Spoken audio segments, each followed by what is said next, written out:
Assalamualaikum sahabat semua. Kembali lagi bersama kami Alfat Jaya.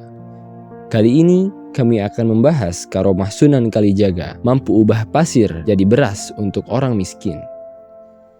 Seorang wali tentulah memiliki keistimewaan atau disebut karomah. Tak terkecuali karomah yang ada dalam diri Sunan Kalijaga.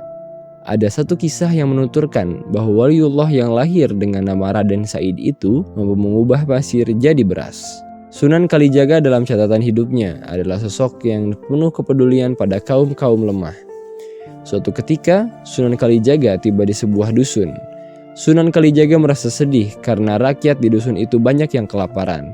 Sementara kepala dusunnya hidup dalam kemewahan dari hasil jeripayah rakyatnya. Kemudian Sunan Kalijaga melihat seorang miskin datang ke kepala dusun.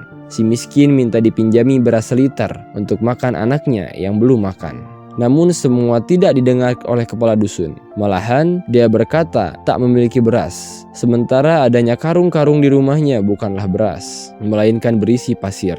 Mendengar kebohongan itu, Sunan Kalijaga lalu berdoa kepada Allah Subhanahu wa Ta'ala agar mengubah beras dalam karung itu menjadi pasir. Doa itu dikabulkan Allah Subhanahu wa Ta'ala.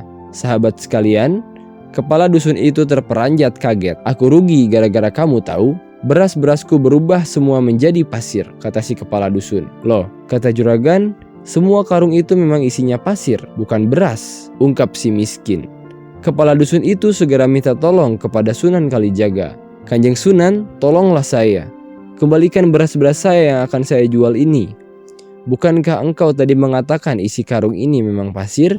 Ujar Sunan Kalijaga menyindir kepala dusun yang kikir tersebut. "Saya tadi hanya berbohong pada orang miskin itu agar tidak meminjam beras yang saya miliki." Kepala dusun menyesal dan berjanji akan membagikan beras miliknya kepada para penduduk kampung. Sahabat beriman, Sunan Kalijaga pun berdoa kepada Allah Subhanahu wa Ta'ala mengampuninya dan mengembalikan pasir itu menjadi beras kembali. Allah Subhanahu wa Ta'ala mengabulkan doa Sunan Kalijaga. Maka pasir yang ada dalam karung-karung itu kembali menjadi beras. Kemudian kepala dusun itu membagikan berasnya kepada penduduk kampung, termasuk kepada orang miskin tadi. Wallahu a'lam. Semoga bermanfaat. Like, komen, dan subscribe untuk mendengarkan kisah-kisah berikutnya.